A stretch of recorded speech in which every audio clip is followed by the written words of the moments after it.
বাংলাদেশের উপরেই নির্ভর। তারা না আসলে দুটো পয়সা তো ঘরে তো নেওয়া যায় না, বউ বাচ্চাগুলো সবাই আছে। একটা প্যাসেঞ্জার নেই, ইনকাম পত্র খুব খারাপ। তাহলে এক শ্রেণীর মানুষ রুটি রুজি খাচ্ছে, আর এক শ্রেণীর 20,000 লোকের রুটি রুজি ডেলি মার খাচ্ছে তারা। ভিসা যদি ছাড়ে আমাদের ব্যবসা আছে, আর যদি ভিসা যদি না ছাড়ে আমাদের কোনো ব্যবসা নেই। আমি এই মুহূর্তে দাঁড়িয়ে রয়েছি সেই ভারত বাংলাদেশের পেট্রাপোলের এই আন্তর্জাতিক ল্যান্ড পোর্টে। বাংলাদেশের প্যাসেঞ্জার এপাশে আসলে কিছু মাল বিক্রি হয়। এই বর্ডার অঞ্চলে কয়েক হাজার কয়েক লক্ষ লক্ষ লোক না খেয়ে প্যাসেঞ্জার নেই, একদম প্যাসেঞ্জার নেই দাদা। বর্ডারের অবস্থা খুব খারাপ, খুব খারাপ। এভাবে চললে কিভাবে চলবে? আমাদের তো খুবই অবস্থা খারাপ। সত্যি কথা বলতে অর্থনৈতিক অবস্থা খুবই খারাপ।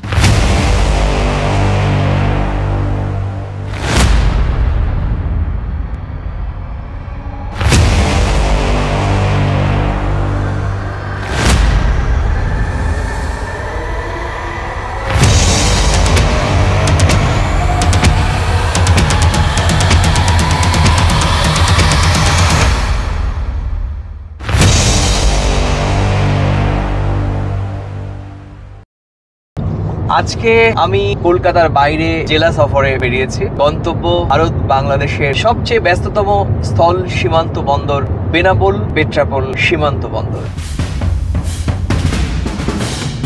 আমরা ঢুকে গিয়েছি একেবারেই সীমান্ত এলাকায়। আপনারা দেখতে পাচ্ছেন যে একেবারেই সীমান্ত এলাকা এখন কর্মব্যস্ততা থাকার সময় ঠিক সেখানে একদম পুরো নিঝুম নীরবতা আমরা কিন্তু লক্ষ্য করছি। এই সময় বাংলাদেশ থেকে প্রচুর সংখ্যক পর্যটকরা আসতেন, তখন কিন্তু এক ধরনের বাংলাদেশি পর্যটকদের কোলাহল আমরা শুনতে পারতাম এবং দেখতে পারতাম। সেটা কিন্তু এই মুহূর্তে দেখা যাচ্ছে না। আজকে এই মুহূর্তে আমি দাঁড়িয়ে রয়েছি ভারত এবং বাংলাদেশের জিরো পয়েন্টের সামনে পেট্রাপোল সীমান্তে, এবং আমার পেছনে যে গেটটি দেখছেন সেই গেট দিয়ে কিন্তু ভারত থেকে বাংলাদেশে ঢোকা যায় এবং বাংলাদেশ থেকে ভারতের মাটিতে পা দিলে এই পেট্রাপোলের মাটিতেই পা রাখতে হবে। সেখানে এসেছি সঙ্গত কারণেই আমার এর আগে যে 13টি ভিডিও আপনারা দেখেছেন সেই ভিডিওতে আমি সবসময় ভারত এবং বাংলাদেশের সম্পর্ক নির্ণয় নিয়ে এবং সম্পর্ক সুসংহত করার জন্য আমি আমার ভিডিওগুলোতে সবসময় বলে থাকি। সে কারণেই সেই যে ভিসা সংক্রান্ত জটিলতা এবং যে কারণে ভারতের একটি বিস্তীর্ণ এলাকা, বিশেষ করে পশ্চিমবঙ্গের কয়েকটি জেলা উত্তর 24 পরগনা, দক্ষিণ 24 পরগনা, নদিয়া, মুর্শিদাবাদের সীমান্তবর্তী এলাকার অর্থনীতির একটি বড় নেতিবাচক প্রভাব পড়েছে বাংলাদেশি পর্যটকরা না আসার কারণে। আপনারা জানেন যে 5 আগস্টের পর সার্বিকভাবেই বাংলাদেশের রাজনৈতিক পটভূমি পরিবর্তনের পর ভারত সরকার নীতিগতভাবে নিরাপত্তাজনিত কারণে বাংলাদেশি পর্যটক ভিসা বন্ধ রেখেছে কিংবা কোথাও কোথাও সংরক্ষিত রেখেছে। ফলত যে প্রভাব, সেই প্রভাব আমরা গত কয়েকটি ভিডিওতে আপনাদের সামনে দেখেছি। খোদ কলকাতা শহরের একটি বড় এলাকা নিউ মার্কেটের অর্থনীতি এখন ধুকছে, দার্জিলিং এর অর্থনীতি ধুকছে, নদিয়া এবং মুর্শিদাবাদের সীমান্তবর্তী এলাকা ধুকছে। আমি সবগুলো জায়গাতেই ঘুরে বেরিয়েছি। আজকে উত্তর 24 পরগনার একেবারে সীমান্ত এলাকা বনগাঁ শহরে একেবারে ভারত বাংলাদেশের জিরো পয়েন্টের সামনে পেট্রাপোলে দাঁড়িয়ে আপনাদেরকে এই ভিডিওতে স্বাগত জানাচ্ছি। আমি আশা করব পুরো ভিডিও জুড়ে থাকবেন এবং অবশ্যই এই এলাকার স্থানীয় মানুষ যারা সরাসরি বাংলাদেশি পর্যটকদের উপর নির্ভরশীল, তারা কি বলছেন, তারা কতটা অর্থনৈতিকভাবে দুরবস্থায় আছেন, তারা কতটা বেকার হয়ে পড়েছেন, তাদের অর্থনীতি কতটা ধাক্কা লেগেছে, সবকিছু আজকের এই ভিডিওতে আপনাদের সামনে তুলে ধরবো। তাহলে চলুন আর দেরি নয়, পুরো ভিডিও ঘুরে আসি।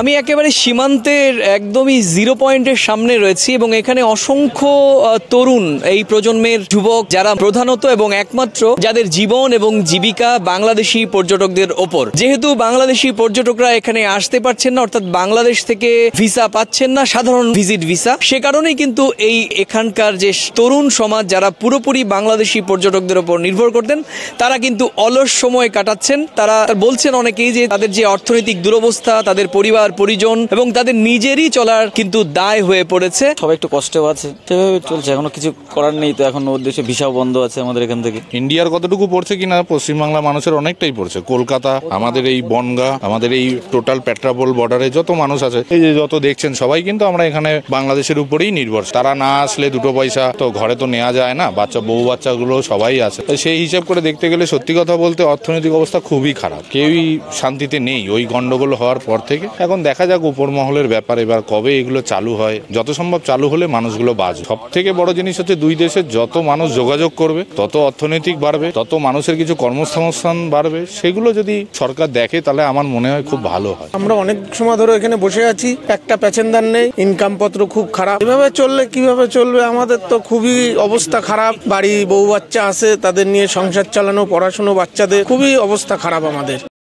স্থানীয় কয়েকজন ব্যবসায়ী তারা বলছেন যে যেহেতু ভারত এবং বাংলাদেশের মধ্যে স্বাভাবিক বাণিজ্যিক যে সম্পর্ক সেটি রয়েছে, তাহলে কেন ভারত সরকার বাংলাদেশি সাধারণ মানুষের জন্য যারা ভারত বিদ্বেষী নন তারা কেন ভিসা পাচ্ছেন না, ভিসা তাদেরকে দেয়া হোক। এই দাবি কিন্তু সীমান্তের অধিকাংশ ব্যবসায়ী সমস্বরে করলেন। বাংলাদেশের কারণে যদি আমাদের দেশের ক্ষতি হয়, আমি নাগরিক হিসেবে আমি চাই না সেই দেশের সাথে সম্পর্ক রাখার দরকার নেই, কারণ আমার দেশ আগে, দেশ সুরক্ষিত থাকবে, আমি সুরক্ষিত থাকবো। কিন্তু ভিসা প্রক্রিয়াটাকে বন্ধ রেখে এক্সপোর্ট ইম্পোর্টটাকে আরো ডেভেলপ করা হচ্ছে, তাহলে আমি তাদের সাথে কোন ভিত্তিতে, কিসের ভিত্তিতে আমি তাদের সাথে লড়াইটা করছি, ভিসাটা বন্ধ রেখেছি? এটা আমার একটা প্রশ্ন। কিসের ভিত্তিতে এটা কেন করছি? যদি লড়াই করতে হয়, কোনো গভর্নমেন্টের প্রোটোকল থাকতেই পারে, সেটা আমার সাধারণ নাগরিক হিসেবে আমার জানার কথা নয়, করুক গভর্নমেন্ট। কিন্তু দীর্ঘমেয়াদী 8 মাস হয়ে গেল, এক্সপোর্ট এখানে যে পরিমাণে এক্সপোর্ট আমাদের চলতো তার থেকে বেশি এক্সপোর্ট চলছে এখন। তাহলে এক শ্রেণীর মানুষ রুটি রুজি খাচ্ছে, আর এক শ্রেণীর মানে আপনি তো যাই সংখ্যা বলেন না কেন, কমসে কম পেট্রাপোল চেকপোস্ট বনগা সাব ডিভিশনে মহকুমারের মধ্যে 20,000 লোকের রুটি রুজি ডেলি মার খাচ্ছে তারা। এই হচ্ছে ভারত বাংলাদেশের মধ্যে স্থল বাণিজ্যের অন্যতম সেতু, অর্থাৎ এখান থেকেই মূলত বাংলাদেশ এবং ভারতের মধ্যে যে স্থল বাণিজ্য হয় তার সিংহভাগ বাণিজ্য এই ডিপো থেকেই হয়। অর্থাৎ ভারতীয় পণ্য নিয়ে যে লরি বা ট্রাকগুলো আসেন সেগুলো সরাসরি ঢুকে যায় পার্কিং, সেই এখান থেকেই এই ট্রাকগুলোকে কিন্তু বাংলাদেশের উদ্দেশ্যে পেছন দিকে পাঠানো হয়। এখানে একটি পরিসংখ্যান বলছে যে সীমান্তের এই 0 পয়েন্টের দুধারে 5 থেকে 700 ব্যবসায়িক প্রতিষ্ঠান রয়েছে এবং এদের অধিকাংশ প্রতিষ্ঠানই হচ্ছেন সিএনএফ এবং মুদ্রা বিনিময় কেন্দ্র এবং পাসপোর্ট পরিষেবামূলক প্রতিষ্ঠান। এবং এছাড়াও এখানে বিভিন্ন পরিবহন সংস্থা রয়েছে। ঢাকা কলকাতা, কলকাতা ঢাকা রুটের যে বাসগুলো রয়েছে যেগুলো সরাসরি কলকাতা থেকে বাংলাদেশে যাচ্ছে কিংবা বাংলাদেশ থেকে কলকাতায় ঢুকছে, সেই বাসগুলোর এই স্থানীয় অফিস রয়েছে। কিংবা এখানে কাটা সার্ভিস, প্রচুর সংখ্যক বাস যেমন কলকাতা থেকে যাত্রীদের তুলে এই সীমান্তে নামানো হয় এবং সীমান্তে স্বাভাবিকভাবে কাস্টমস ইমিগ্রেশন সম্পূর্ণ করে বাংলাদেশে গিয়ে আবার কাটা সার্ভিসের বাসে সেই পরিবহন সংস্থার অফিস। শত শত অটো রয়েছে, পায়ে টানা ভ্যান রয়েছে, টোটো রয়েছে এবং অসংখ্য ছোট বড় পান বিড়ি সিগারেটের দোকান, চায়ের দোকান রয়েছে। এবং সর্বোপরি এখানকার প্রত্যেকটি ব্যবসা প্রতিষ্ঠান বাংলাদেশি পর্যটকরা না আসার কারণে কিন্তু তারা বড় সড়ো ক্ষতির মুখে পড়েছেন। বর্ডারে বর্তমান ব্যবসা বাণিজ্য খুবই খারাপ। ডিসেম্বর মাসের পর থেকে জানুয়ারি শুরু থেকে সবচেয়ে বেশি অসুবিধা দেখা দিয়েছে। দুদেশের প্যাসেঞ্জারের উপরেই সম্পূর্ণ নির্ভর করে, কারণ কি বাংলাদেশের প্যাসেঞ্জার এপাশে আসলে কিছু মাল বিক্রি হয়, তারা এপাশের মালপত্র কিনে নিয়ে গিয়ে তারাও লাভবান হয়, উভয় দেশেরই লাভবান। এভাবে ভিসা ব্যবস্থা বন্ধ থাকলে দুদেশেরই ক্ষতি। বাংলাদেশি বহু যাত্রী আছে যারা হচ্ছে মেডিকেল ভিসা নিয়ে আসে, আমাদের দেশে চিকিৎসা হয় বা আমাদের কলকাতা থেকে মার্কেটিং করে, অল্প দামে কিছু মালপত্র কিনে নিয়ে যাতায়াত করে, তাদের তো অবশ্যই অসুবিধার মধ্যে পড়ছে তারা। ভিসা যদি ছাড়ে আমাদের ব্যবসা আছে, আর যদি ভিসা যদি না ছাড়ে আমাদের কোনো ব্যবসা নেই। এই বর্ডার অঞ্চলে কয়েক হাজার কয়েক লক্ষ লক্ষ লোক না খেয়ে মারা যাবে। আর যদি ভিসাটা ছাড়ে তাহলে এই মানে হাজার হাজার যে লোক বেকার আছে তাদের অন্তত দুটো ভাত পেটে পড়ে। রাজনীতির খেলা করতে যেই তো আমরা না খেয়ে মরছি। প্রত্যেক দিন 2-4 হাজার টাকা সেল হতো, এখন 200 টাকা সেল নেই। তাহলে তো চাল ডাল কিনতেই পাচ্ছেন না। না, অসহায়, পুরো অসহায়। এখানে আপনাদের মতো কতগুলো দোকান আছে, ছোটখাটো ব্যবসা প্রতিষ্ঠান আছে? কয়েক হাজার। সব লোক বেকার, সব ঘুরে ঘুরে বেড়াচ্ছে, না খাওয়া না দেওয়া না চলাফেরা। ব্যবসার অবস্থা খুবই খারাপ। প্রথম খারাপ অবস্থা, কারণ ওই বাংলাদেশের যে সরকার এসছে উনি আসার পর আমাদের ব্যবসা বাণিজ্য কমে গেছে। এটা 8 থেকে 9 মাস ব্যবসা বাণিজ্য নেই, আমার পুরো বেকার বসে আছে। আমরা এখান থেকে কলকাতা অবধি পুরো ড্রাইভার ভাড়া পাচ্ছে না, আমরা কোনো কেনা বেচা নেই, পুরো চুপচাপ বসে আছি। বাংলাদেশে বলছে আমরা আল্লাহরে ডিম খাতে পারছি না, বুঝতে পারছেন কি অবস্থা? তাহলে আমাদের ব্যবসা শেষ, আমাদের ব্যবসা শেষ, ওদেরও অবস্থা খারাপ।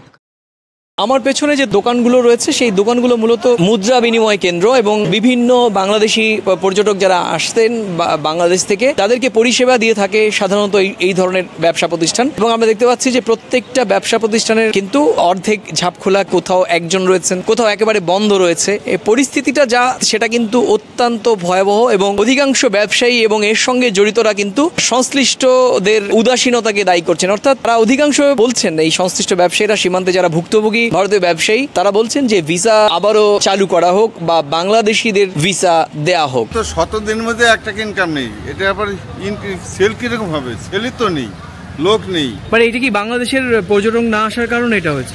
এই যে তো বাংলাদেশই চলছে, ট্রান্সপোর্ট দিয়ে গাড়ি পার্কিং অবস্থা খুব বাজে, মাল ফাল যাচ্ছে না, রোজগার অনেকটা কমে গেছে। লকডাউন এক সময় হয়েছে, এখনও এই সরকারের জন্য এখন যতদিন সরকার না হবে ততদিন এই আমি চলবে। অ্যাকচুয়ালি ফাঁকা কারণ হচ্ছে বাংলাদেশ থেকে লোক কম আসছে, ইভেন কি ভিসা নেই অনেকে। রোজার টাইমে প্রায় 19টা রোজা বেরিয়ে গেছে, এই টাইমে অ্যাকচুয়ালি লোক আসে ঈদের মার্কেটিং করতে, এইসব করতে, কিন্তু যেহেতু ভিসা নেই এবং কি জন্য আসতে পারছে না অনেকেই, এই একটা প্রবলেম। এবার এর জন্য অনেকে ব্যবসা বাণিজ্য এইসবও মার যাচ্ছে। টাইমে প্রায় এই পোর্টে প্রায় 5 থেকে 6 হাজার লোক তো বিকেল বেলায় আসতো, আর সকালবেলা তো 10-12 হাজার লোক চলে আসতো প্রায়। আমি এই মুহূর্তে পেট্রাপোল সীমান্তের অটো স্ট্যান্ডে রয়েছি এবং আমার পেছনে অটো স্ট্যান্ডটা প্রায় ফাঁকা, কার্যত একটি অটো রয়েছে এবং আমি পাশে কয়েকটি ভ্যানকেও দেখেছি, যেগুলো ভ্যান চালাচ্ছেন ভ্যান চালক তাদেরকেও দেখেছি, তাদেরও কিন্তু একই রকম অবস্থা, মানে তাদের ভ্যান চলছে কিন্তু ভ্যানে প্যাসেঞ্জার নেই। কি করে প্যাসেঞ্জার হবে বলুন তো? কারণ এই প্যাসেঞ্জারগুলো তো আর কেউ নন, স্থানীয় মানুষ নন, এই প্যাসেঞ্জারগুলো বাংলাদেশ থেকে আসা পর্যটক। যে কার বাংলাদেশের পর্যটক আসা কমে যাওয়ার ফলে এই সীমান্ত শহর বনগাঁর অর্থনৈতিক কার্যত একেবারে একটি ধ্বংসস্তূপে পরিণত হয়েছে। নেই, একদম প্যাসেঞ্জার নেই দাদা। বর্ডারের অবস্থা খুব খারাপ, খুব খারাপ। এই যে বাংলাদেশের এই অবস্থা, যে প্রধানমন্ত্রী, বাংলাদেশের প্রধানমন্ত্রী নেই এখন, বাংলাদেশে এখন মানে সংসার ধরে রাখার মতো কেউ নেই, এখন সবাই বাবা। এই জন্য বাংলাদেশের ঝোল শেষ, জন্য ভিসাও দিচ্ছে না সরকার, ভিসা দিচ্ছে না বলে যার জন্য আজকে এই পরিস্থিতি এসে দাঁড়িয়েছে। সারা এখন মানে বাংলাদেশের অবস্থাও খারাপ, আমাদের তো খারাপ, আমাদের থেকেও বাংলাদেশের অবস্থা খারাপ। হ্যাঁ, আমাদের যা ব্যবসা বাংলাদেশের সাথেই ব্যবসা, যার জন্য কিছু করার নেই। আমরা যে কর্মস্থানে যে যুক্ত, আমরা এই অটো চালাই, কিন্তু আমাদের যে কাজের পজিশন, আমরা বাংলাদেশ নিয়ে আমরা চলাফেরা করি। দাদা এই অবস্থায় চলতে থাকলে অনেকে বন্ধ করে দিয়েছে, অনেকে কেউ দিন মজুরি কাজে চলে গেছে, এই লাইন ছেড়ে কেউ বাইরে চলে গেছে, যে যেরকম খুশি করে বেড়াচ্ছে। এখন কিছু ইউনিয়নও ধরে রাখতে পারছে না। অন্য যা ড্রাইভার ছিল, আমাদের 100-র উপরে ড্রাইভার ছিল, 30-32টা ড্রাইভার চলে গেছে।